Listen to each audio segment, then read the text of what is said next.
and welcome to How's It All, the show that offers you tips on how to breathe new life into your space. I'm your host, Helen.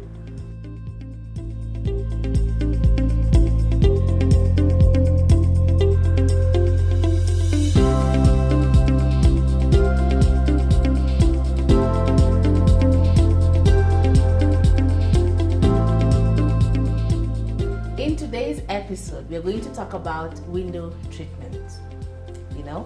Windows. I must say that I love looking at windows.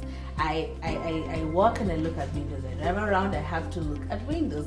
I love seeing how windows have been dressed, how windows have been treated, and eventually when you walk into the house, then the window just brings everything together. There is something beautiful about a beautifully dressed window. And today we're going to talk about that. How do you decide to dress your windows? What do you do with the windows in your home? It is easy, and we have done this before. You go into a shop and you buy lots of fabric for your windows, and it is exactly the same print, exactly the same texture, and you spread this in all your windows in your house.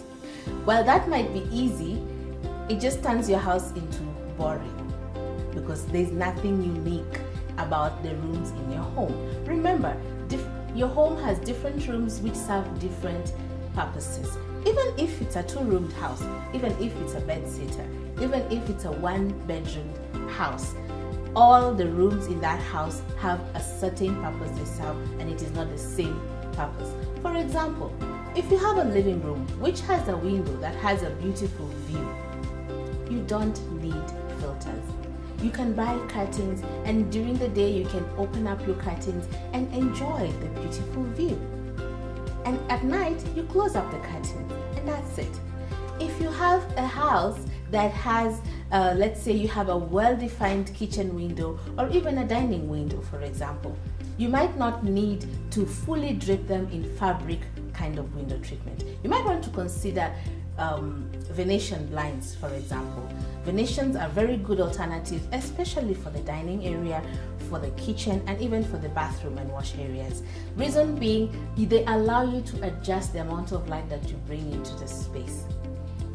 And they still are easy to clean. You can wipe, you can change them around, you can dust them off.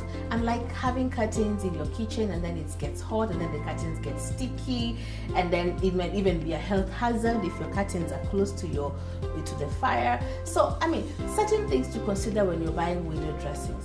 If you're buying curtains for your bedroom, for example, what is a priority for your bedroom? It's privacy.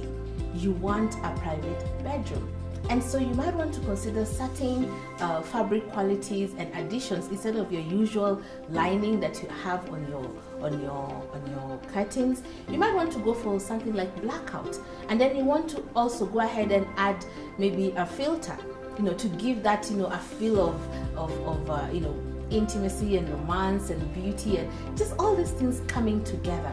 And so when you walk through your house, imagine your living area has a beautiful view, and you have a door leading to your balcony that you probably just need a filter for, and you have blinds here, you have different colored curtains in different windows, and that is what makes your house a beautiful home. So next time you go shopping for curtains, put this in mind. Consider all this before you go and buy a roll of fabric that you may quickly have to dispose of because you feel that your house is boring.